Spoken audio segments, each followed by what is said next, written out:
My physics channel, जहां हम लोग आज सीखने वाले हैं फिजिक्स का बहुत ही ज़्यादा इंपॉर्टेंट चैप्टर, जो कि क्लास 9 के लिए तो इंपॉर्टेंट है ही, क्लास 11 के लिए भी आज का जो चैप्टर है ना ये बहुत ज़्यादा इंपॉर्टेंट है। क्योंकि आज के लेक्चर में हम लोग बेसिक चीज़ समझने वाले हैं। क्योंकि अगर ये आज का वीडियो अगर आप लोग देख लोगे ना तो पूरा बहुत ज़्यादा फिजिक्स का बहुत ज़्यादा आप लोगों को एक बेसिक एक नॉलेज आ जाएगा एक्चुअल में फिजिक्स है क्या। ओके, मोशन से रिलेटेड जितना भी रिलेटेड टर्म्स है इसको हम लोग बहुत इजीली हैंडल करने वाले हैं। तो बिना कुछ देरी के इसको स्टार्ट करते हैं। हाँ, और एक चीज़ आप लोगों को मैं समझा देना चाहता हूँ, ये जो मैं चैप्टर पढ़ा रहा हूँ आप भी अपने पास पेन पेपर लेके बैठिएगा और उसको मेरे साथ साथ आप भी नोट्स बनाइए। तो स्टार्ट करते हैं। मोशन क्या होता है? मोशन का मतलब होता है गति। गति का मतलब क्या है? कोई ऑब्जेक्ट मूव कर रहा होगा, यानी कि जब कोई भी एक ऑब्जेक्ट का मतलब दुनिया में हर कोई ऑब्जेक्ट है, हर कोई ऑब्जेक्ट है। मैं भी एक ऑब्जेक्ट हूँ, ये व्हाइट बोर्ड भी एक ऑब्जेक्ट है, ये घर भी एक ऑब्जेक्ट है, दुनिया में हर कोई, ये मार्कर भी एक ऑब्जेक्ट ही है। तो दुनिया में हर कोई एक ऑब्जेक्ट की ही हिसाब से देखा जाता है फिजिक्स में। ओके, या फिर एक बॉडी के हिसाब से। तो जब भी एक ऑब्जेक्ट मोशन में कब रहेगा? जब अपना पोजीशन को चेंज करेगा। सपोज मैं यहाँ पे अभी क्या हूँ, रेस्ट में हूँ। मैं अगर अपना पोजीशन को चेंज अगर कर रहा हूँ, दैट मीन्स क्या हो रहा है, मैं अभी मोशन में हूँ। तो भगवान ने इस दुनिया में हर कोई ऑब्जेक्ट को तो दो वरदान दे दिया है। दो वरदान क्या है? या तो वो ऑब्जेक्ट रेस्ट में रहेगा या फिर ऑब्जेक्ट क्या रह सकता है, मोशन में रह सकता है। लेकिन इसलिए इसके लिए भी क्या होता है ना, एक रेफरेंस पॉइंट होना जरूरी है। रेफरेंस पॉइंट का मतलब क्या होता है कि हम लोग देखने का ना जो नजरिया होता है, यानी कि जैसे कि मैं मान लो मैं अर्थ के बारे में आप लोगों को समझाऊं, तो अर्थ हम लोग की नजर में क्या है, हमको तो रेस्ट लग रहा है। तो हम लोगों की नजर में ये रेस्ट है, लेकिन हमको पता है कि मूव कर रहा है, मोशन में है ना। लेकिन मान लो हम लोग की नजर में रेस्ट होगा, लेकिन मान लो कोई एस्ट्रोनॉट है, तो एस्ट्रोनॉट की नजर में क्या हो जाएगा, एस्ट्रोनॉट की नजर में अर्थ क्या हो जाएगा, ये मूविंग ऑब्जेक्ट है। ओके, तो रेफरेंस पॉइंट होना जरूरी होता है। तो स्टार्ट करते हैं। मोशन क्या होता है? मोशन का मतलब जब एक ऑब्जेक्ट चेंज देयर पोजीशन,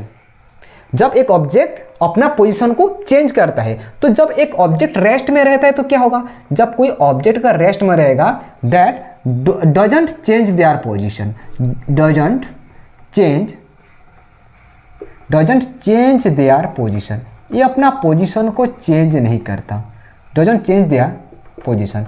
तो ऑब्जेक्ट क्या रहेगा, ऑब्जेक्ट रेस्ट में रहेगा। लेकिन अगर मान लो कोई ऑब्जेक्ट मोशन में है ना, तो दैट मीन्स क्या होता है, that change their position, they change their position. Change their position का मतलब क्या है? जैसे कि मान लो कोई ऑब्जेक्ट है, एक ऑब्जेक्ट है ए बोल के एक नाम के एक ऑब्जेक्ट है, ये अपना पोजीशन चेंज करके यहाँ पे आ गया, अपना पोजीशन चेंज की ये वाला पॉइंट पे आ गया। तो अपना देखो पोजीशन चेंज किया ना, ये वाला पॉइंट से ये वाला पॉइंट तक आ गया, दैट मीन्स ये अपना पोजीशन को चेंज कर रहा है। तो हम लोग बोल सकते हैं ऑब्जेक्ट मोशन में है। तो ये तो बहुत बेसिक सी चीज़ था। अभी हम लोग देखो फिजिक्स में जो सबसे ज़्यादा इंपॉर्टेंट है फिजिकल क्वांटिटी, इसको हम लोग देखने वाले हैं।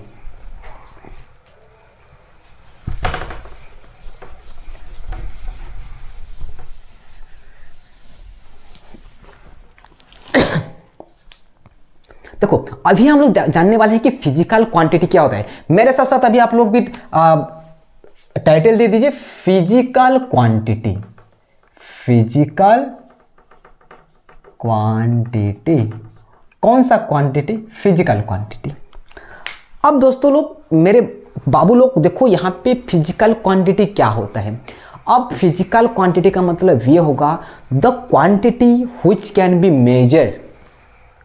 मैं क्या बोल रहा हूं? The quantity which can be measure.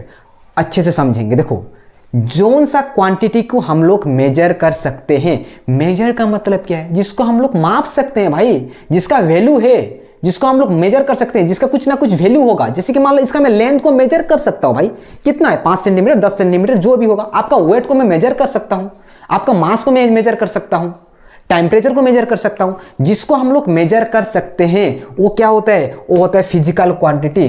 The quantity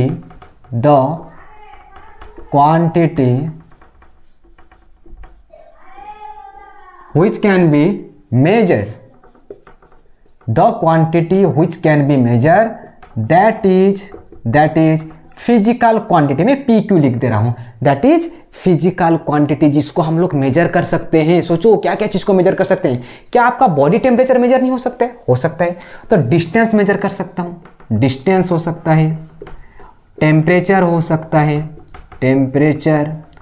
और क्या होगा भाई, और क्या होगा, टाइम को मेजर किया जा सकता है, स्पीड मेजर किया जा सकता है, वेलोसिटी मेजर किया जा सकता है कि नहीं। और क्या, प्रेशर को मेजर कर सकते हैं हम लोग। ओके, बहुत सारी चीज़ें जिसको हम लोग मेजर कर सकते हैं। एक्सेलरेशन हो गया, एक्सेलरेशन, ये सब चीज़ क्या हम लोग इस चैप्टर में अच्छे से देखेंगे, टेंशन मत लो। Okay, distance, temperature, time, speed, velocity, pressure, acceleration, और क्या क्या है, और क्या क्या है जिसको हम लोग मेजर कर सकते हैं। जैसे कि होगा वेट हो गया, वेट को मेजर कर सकता हूँ, मास को मेजर कर सकता हूँ, एक्सेट्रा। ये सब चीज़ को हम लोग मेजर कर सकते हैं जिसका हम लोग प्रॉपर वैल्यू पता है। जैसे कि मान लो मेरा वेट, मान लो 55 kg, मेरा वेट 55 kg, तो मैं मेजर कर सकता हूँ मेरा वेट को। तो वेट कौन सा क्वांटिटी हो जाएगा, वेट हो जाएगा फिजिकल क्वांटिटी। कौन सा quantity, that is called physical quantity हो जाएगा। जिस चीज़ को हम लोग मेजर कर सकते हैं that is called physical quantity. समझ में आ रहा है। तो कौन सा फिजिकल क्वांटिटी नहीं होगा, लव। लव एक फिजिकल क्वांटिटी नहीं है। भाई आप लोग सोच रहे हो कि मैं तो उसको बहुत प्यार करता हूँ। भाई कितना प्यार करते हो, मेजर कर सकते हो क्या, नहीं किया जा सकता। मम्मी पापा आपको बोलते हैं मेरे बेटा को मैं बहुत प्यार करता हूँ, मेरी लड़की को मैं बहुत प्यार करता हूँ, कितना, नहीं कर सकते। आई हेट यू बोलते हैं, दैट मीन्स हम लोग यहाँ पे नहीं बोल सकते आप किसी को कितना हेट कर रहे हो, कितना लव कर रहे हो। समझ में आया। जिसको हम लोग मेजर नहीं कर सकते हैं ना, वो फिजिकल क्वांटिटी में नहीं आएगा। क्योंकि फिजिक्स में ना आपको वैल्यू पता होना जरूरी है।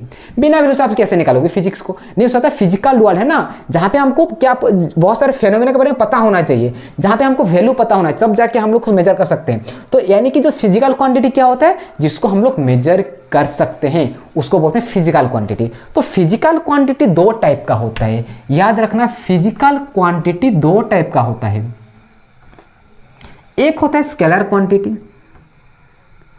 स्केलर क्वांटिटी, और एक होता है वेक्टर क्वांटिटी। कौन कौन सा क्वांटिटी हो गया, one is scalar quantity, other one is vector quantity. अब इसको जानना बहुत जरूरी है, इसको जानना बहुत जरूरी है। देखो स्केलर की और वेक्टर क्या है, अब देखो समझते हैं इसको। पहले मैं डेफिनेशन लिखा देता हूं, उसके बाद हम लोग बहुत बारीक तरीके से समझेंगे, बहुत इजीली समझेंगे। ओके, तो अब देखो स्केलर क्वांटिटी क्या होता है, चालू है तो देखिए देखो स्केलर क्वांटिटी क्या है, the quantity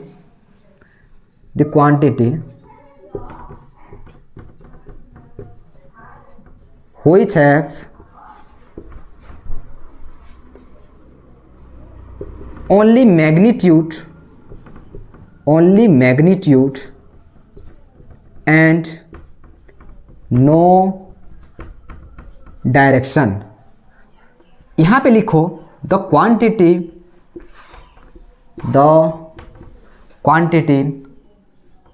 which have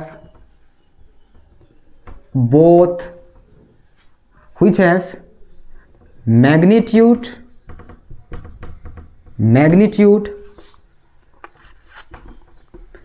as well as direction. अब आप लोग सोच रहे होंगे कि भैया ये जो आप बताए हो ये मैग्नीट्यूड क्या होता है, ये डायरेक्शन क्या होता है। यहाँ पे भी लिखा हूँ मैग्नीट्यूड लिखा हूँ, डायरेक्शन क्या होता हूँ। टेंशन मत लो, आपका भाई आपके साथ है, सब कुछ समझा देगा, उसके लिए टेंशन मत लो। देखो मैग्नीट्यूड का मतलब होता है कुछ एक स्पेसिफिक वैल्यू। जैसे कि मान लो सपोज के लिए इस लेंथ, एक मार्कर का लेंथ कितना होगा, 10 सेंटीमीटर होगा। 10 सेंटीमीटर, जो 10 सेंटीमीटर जो इसका न्यूमेरिकल वैल्यू आएगा ना, उसको इसका मैग्नीट्यूड होगा। तो इसको मैग्नीट्यूड बोलते हैं। अब डायरेक्शन का मतलब क्या है अभी समझते हैं। पहले स्केलर क्वांटिटी को बहुत अच्छे से समझते हैं कि स्केलर क्वांटिटी है क्या।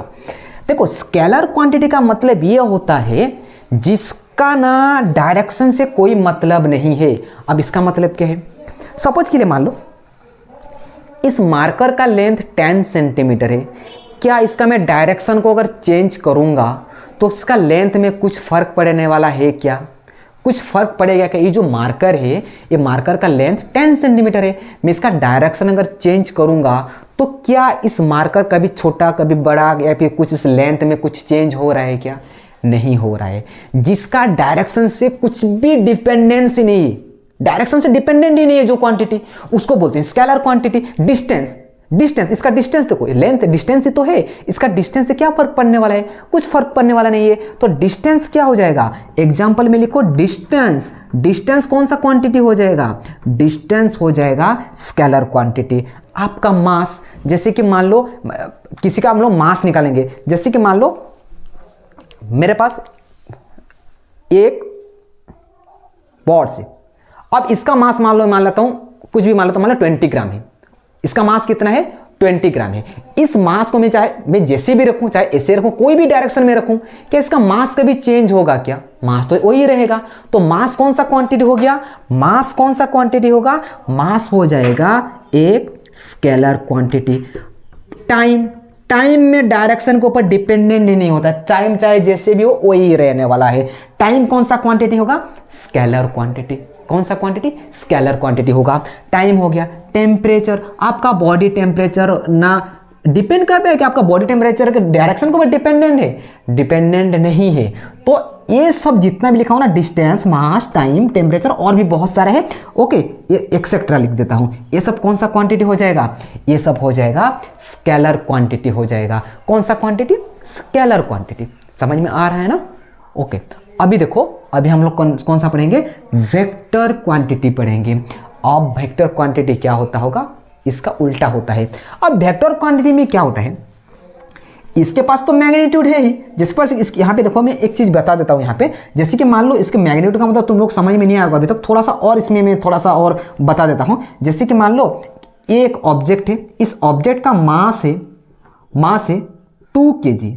तो जो 2 kg नहीं लिखा हूँ, जो 2 kg जो लिखा हूँ ना, जो 2 kg जो मैं लिखा हूँ, ये 2 kg इसका मैग्नीट्यूड हो जाएगा।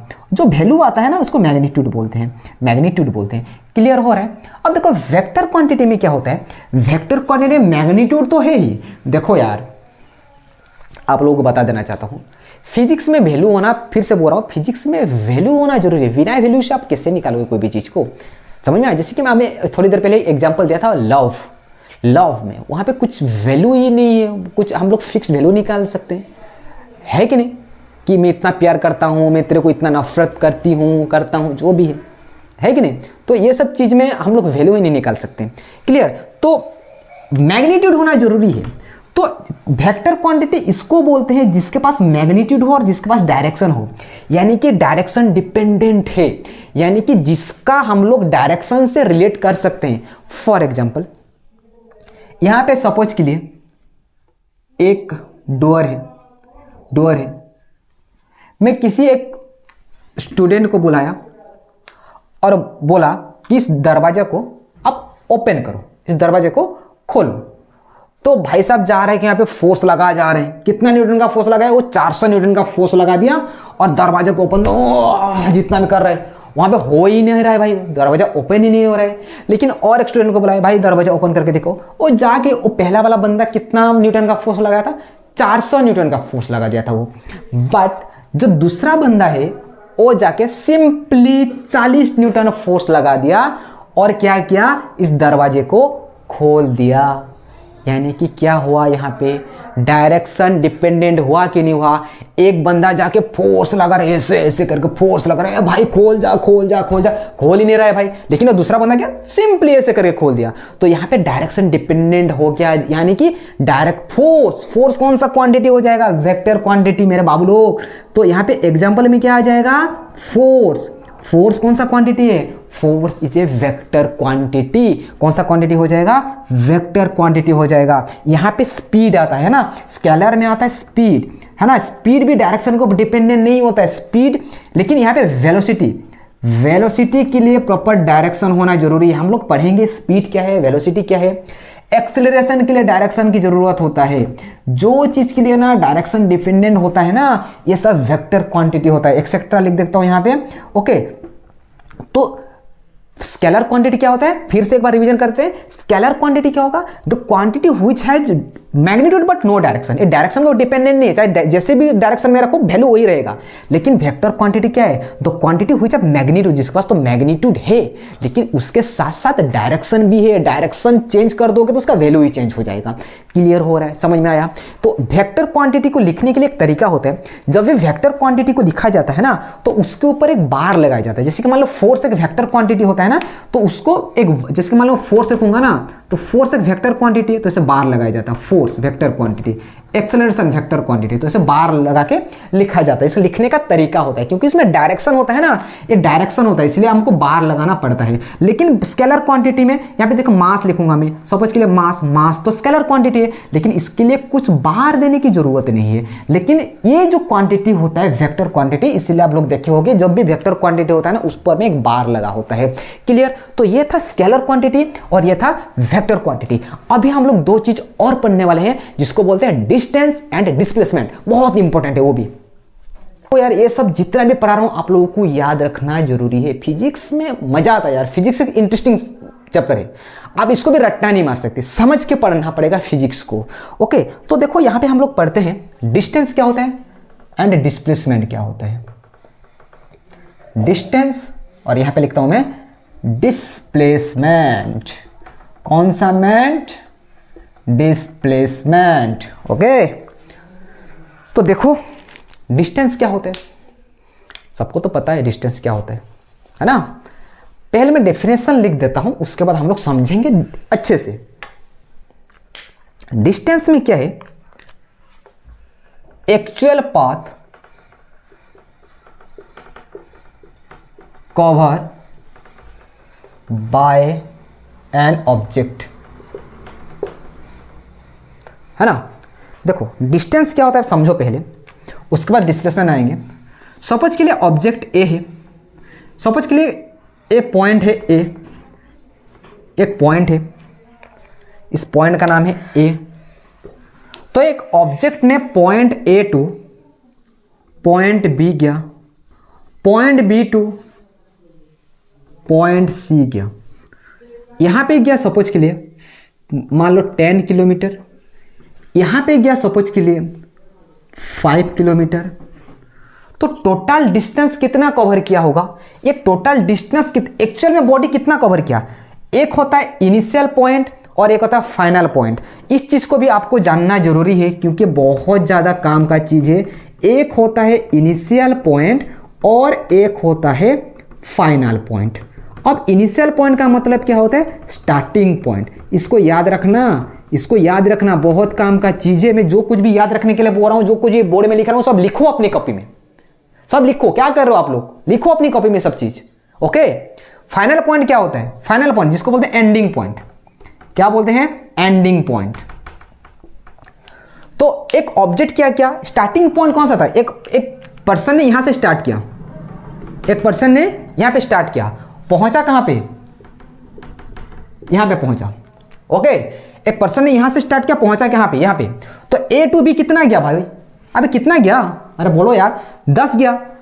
ए टू बी 10 गया, बी टू सी कितना गया, 5 गया। तो टोटल डिस्टेंस कितना कवर किया, 15 किलोमीटर गया भाई। क्या सोच रहे हो, कितना गया, A B plus B C, total distance, total distance. A B कितना है, ए बी कितना है 10 किलोमीटर, बी सी कितना है 5 किलोमीटर, टोटल कितना गया 50 kilometre. Total distance 50 kilometre cover किया हो। एक्चुअल में कितना पाथ गया हो, जितना पाथ हो जाएगा ना उसको क्या बोलते हैं, उसको बोलते हैं distance. Actual path cover by an object या फिर बॉडी, जो भी एक ऑब्जेक्ट होता है, कोई भी बॉडी होता है, कितना दूर जा रहा है, कितना घूम रहा है। जैसे कि मान लो और एक एग्जांपल लेते हैं, जैसे कि मान लो एक सर्कल है, एक सर्कल है, मान लो एक ऑब्जेक्ट यहां से स्टार्ट किया, मान लो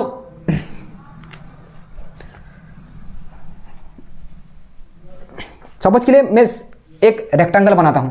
आप देखो एक रेक्टेंगल है, क्या है, एक रेक्टेंगल है। ये मान लो 20 मीटर है, ये 20 मीटर है, ये 10 है, तो ये 10 है। एक पर्सन ने यहां से स्टार्ट किया, कहां से स्टार्ट किया, पॉइंट ए से, A B C D. Okay, एक पर्सन ने ए से स्टार्ट किया और 2 राउंड लगा दिया। कितना राउंड लगाया, 2 राउंड। एक राउंड जाने के लिए कितना लगा, 20 20 40 40 और 20 60। एक राउंड जाने के लिए 10 लगा क्योंकि एक राउंड बाबू गया इधर जाके इधर 60 गया, और एक राउंड लगाया 120 गया, यहाँ पे था, यहाँ पे पहुँच गया।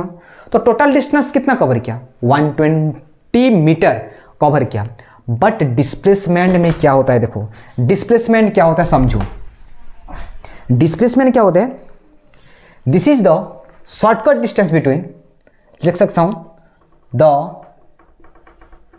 शॉर्टेस्ट डिस्टेंस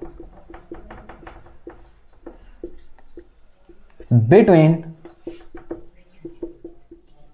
इनिशियल पॉइंट या फिर initial position to final position. यानी कि कोई भी एक ऑब्जेक्ट के इनिशियल और फाइनल पॉइंट के बीच जो डिस्टेंस, जो शॉर्टकट होता है ना, इसको बोलते हैं डिस्प्लेसमेंट। यानी कि शॉर्टकट डिस्टेंस, भाई घूम फिर के नहीं जाना है यहाँ पे। डिस्प्लेसमेंट को घूम फिर के जाने की नीडेड ही नहीं है, बोल रहा है शॉर्टकट देखो भाई मेरा और उसके बीच शॉर्टकट क्या है। जैसे कि मान लो मैं सेम चीज का एक एग्जाम्पल लेता हूँ, जैसे कि मान लो मैं यहाँ पे एग्जाम्पल लेता हूँ, सेम एग्जाम्पल लेता हूँ। यहाँ पे देखो कितना गया था, point A to point B कितना गया था, 10 किलोमीटर गया था। और पॉइंट बी से पॉइंट सी कितना गया था, 5 किलोमीटर गया था। समझ में आया? इनिशियल पॉइंट कौन सा था? यहां था। फाइनल पॉइंट कहां पर? यहां पे। समझ में आ रहा है? आ रहा है तो समझ में। इनिशियल पॉइंट ए था, फाइनल पॉइंट सी था। दोनों के बीच शॉर्टकट कौन है? जब भी आप लोग डिस्प्लेसमेंट निकालोगे ना, दो पॉइंट के बीच स्ट्रेट लाइन खींच दो। आपकी माथे में एक पॉइंट और मेरे माथे में भी एक पॉइंट लगाऊंगा ना, और दो पॉइंट के बीच लाइन खींचूंगा ना, तो एक ही सिंगल स्ट्रेट लाइन ही बनता है। पता है कि नहीं पता? नहीं पता तो पता चल गया होगा। मैं मून पे एक पॉइंट और मेरे माथे पे भी एक पॉइंट दूंगा ना, फिर आपके माथे में एक पॉइंट दूंगा और लाइन खींच दूंगा ना दोनों के बीच, तो एक ही स्ट्रेट लाइन ही बनेगा। आया समझ में? तो यहां पे भी दो पॉइंट था, एक पॉइंट यहां पे था, पॉइंट ए था एक और एक पॉइंट था सी। स्टार्ट किया था ए पे, पहुंच गया सी पे। दो पॉइंट के बीच स्ट्रेट लाइन खींचो, है ना? कोई ऐसे भी खींचेंगे कि अब ऐसे क्यों खींचोगे? स्ट्रेट लाइन बोल रहा हूं मैं, कर्व लाइन की बात ही नहीं किया मैं आप लोगों से साथ। इन दोनों के बीच स्ट्रेट लाइन खींचो तो ये क्या हो जाएगा इसका? ये हो जाएगा इसका डिस्प्लेसमेंट। अब यहाँ पे कुछ दिख रहा है आप लोगों को, ये राइट एंगल ट्रायंगल बन गया भाई। ये देखो ये राइट एंगल ट्रायंगल बन गया। तो मैं AC नहीं निकाल सकता क्या? निकाल सकता हूँ। AC इक्वल टू क्या होता है? AC square equal to AB square plus BC square हो जाएगा। AB square plus BC square. AB कितना है भाई लोग? 10 का स्क्वायर। BC कितना है? 5 का स्क्वायर। 10 का स्क्वायर हो गया 100, 5 का स्क्वायर हो गया 125, तो 125 AC स्क्वायर। मेरे को AC निकालना है, तो AC को क्या आएगा? √125। नहीं समझ में आया? ये डिस्टेंस कितना हो जाएगा? √125 हो जाएगा। अब 125 को निकालना आता है आप लोगों को। 5 में जाएगा तो कितना हो जाएगा? 25, 5 जा कितना हो गया? 5 समझ में आ रहा है कि नहीं आ रहा है?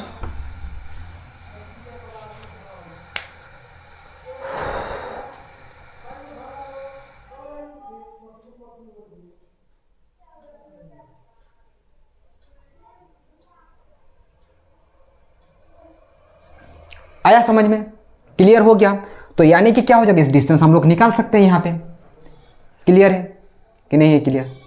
क्लियर हो गया होगा ना? ओके, तो ये था डिस्प्लेसमेंट। डिस्प्लेस का मतलब क्या होता है? डिस्प्लेसमेंट का मतलब होता है, डिस्प्लेसमेंट देखो और एक एग्जांपल लेता हूं डिस्प्लेसमेंट का। अच्छे से समझना डिस्प्लेसमेंट क्या होता है, अच्छे से समझना पड़ेगा आप लोगों को। जैसे कि मान लो एक पर्सन यहां से स्टार्ट किया, point A to point B गया, point B to point C गया। ए टू बी कितना गया? 10 किलोमीटर। बी टू सी कितना गया? 3 किलोमीटर। कहाँ से स्टार्ट किया था पॉइंट ए से। ये था इनिशियल पॉइंट, आई लिख देता हूँ। ए टू बी गया, बी टू सी गया, फिर सी टू बी रिटर्न कर दिया, फाइनल पॉइंट यहाँ पे पहुँच गया। टोटल डिस्टेंस कितना होगा? पहले देखो total distance 10, A to B गया ना भाई, 10 जाएगा, 10 और 3 13, फिर रिटर्न किया बी के पास, 13 और 3 कितना हो गया? 16 किलोमीटर हो जाएगा डिस्टेंस कितना हो गया? 16 किलोमीटर। बट हमको डिस्प्लेसमेंट भी निकालना है। क्या निकालना है? डिस्प्लेसमेंट क्या होता है? इनिशियल और फाइनल के बीच स्ट्रेट लाइन जोड़ दो। क्या जोड़ दो? स्ट्रेट लाइन जोड़ दो। इनिशियल पॉइंट तो ये था, फाइनल पॉइंट ये था, इन दोनों की स्ट्रेट लाइन तो ये बन रहा है, ये बन रहा है, तो डिस्प्लेसमेंट कितना हो जाएगा, डिस्प्लेसमेंट हो जाएगा ओनली 10 किलोमीटर। समझ में आया, डिस्प्लेसमेंट कितना हो जाएगा 10 किलोमीटर। डिस्टेंस और एक पॉइंट यहां पे बता देता हूं, इस चीज को मैं मिटा रहा हूं पहले, देखो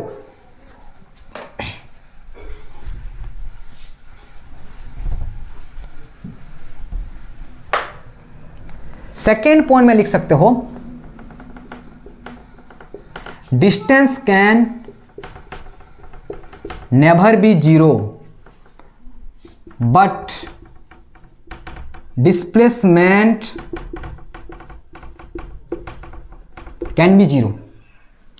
अब कुछ तो पल्ला नहीं पड़ रहा होगा कि पड़ रहा है ना, डिस्टेंस जीरो नहीं हो सकता कभी भी। कैसे जीरो होगा भाई, मान लो सपोज के लिए सेम एग्जांपल दोनों में लूंगा, एक पॉइंट है ए टू बी गे भाई, कितना गे 20 मीटर गे, या फिर 20 किलोमीटर मान लेता हूं, ओके 20 चला 20 किलोमीटर चला, कहां से बी तक पहुंच गए, फिर बी टू ए रिटर्न कर दिए, कितना 20 किलोमीटर, तो टोटल डिस्टेंस कितना हो गया, टोटल डिस्टेंस हो गया 40 किलोमीटर। कितना गया 40 किलोमीटर। सेम चीज यहां पे देखो, same example A to B कितना गए 20 किलोमीटर, फिर बी टू ए कहां किए रिटर्न किए, क्या किए रिटर्न किए। इनिशियल भी ए है और फाइनल पॉइंट भी ए है, 2 पॉइंट एक जगह पे आके पहुंच गए, तो यहां पे 2 पॉइंट के बीच कुछ तो डिस्टेंस ही नहीं है भाई, तो डिस्प्लेसमेंट क्या हो जाएगा, जीरो हो जाएगा। आप एक सर्कल में सपोज के लिए दिस इज द सर्कल, अब सर्कल में यहां से स्टार्ट किए वाला पॉइंट से स्टार्ट किए, आप 3 राउंड लगा दिए, 1 2 3 राउंड, डिस्प्लेसमेंट जीरो। जहां पे स्टार्ट किए थे अगर वहीं पे पहुंच गए ना, तो आपका डिस्प्लेसमेंट जीरो हो जाएगा। आप घर से स्कूल जाते हो, सपोज के लिए आप यहीं से स्कूल का डिस्टेंस है 2 किलोमीटर, स्कूल गए 2 किलोमीटर गए, 2 किलोमीटर घर आए, टोटल डिस्टेंस आप 4 किलोमीटर कवर कर दिए, बट डिस्प्लेसमेंट कुछ भी नहीं, जीरो है। क्लियर हो रहा है मैं क्या बोलना चाह रहा हूं, ओके। उसके बाद देखो, उसके बाद और एक एग्जांपल लेते हैं डिस्टेंस और डिस्प्लेसमेंट निकालने के लिए, बहुत इंपॉर्टेंट है ये। मान लो एक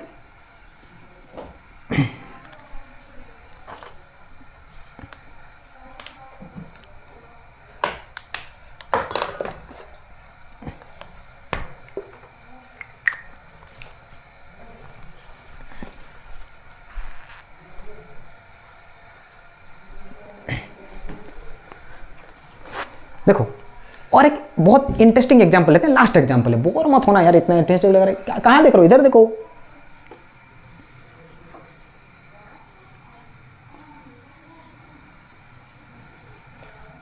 ए B C D, A to B suppose के लिए कोई गया है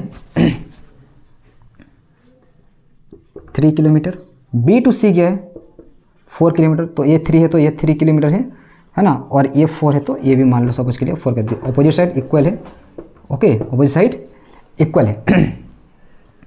अब मान लो सपोज के लिए एक पर्सन स्टार्ट करता है यहीं से, ध्यान रखना मैं कहां से बोल रहा हूं, इनिशियल पॉइंट याद रखना, इनिशियल पॉइंट कौन सा है, ए है, कौन सा है ए है।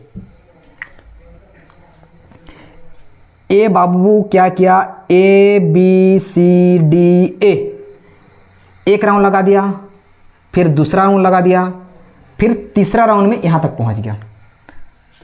मैं क्या बोला समझ में नहीं आया आप लोगों को, है ना। ये जो पर्सन था पहले एक राउंड लगाया, ए पे पहुंचा, कितना गया, एक राउंड लगाने से कितना डिस्टेंस जाएगा, 4 4 8 3 11 और 3 कितना हो गया 14 हो गया। एक राउंड लगाया 14, दूसरा राउंड लगाया 14 14 कितना हो गया 28, 2 राउंड लगाया 28, फिर यहाँ पर पहुँचा 28 और 3 कितना हो गया 31 और 4 कितना हो गया 35।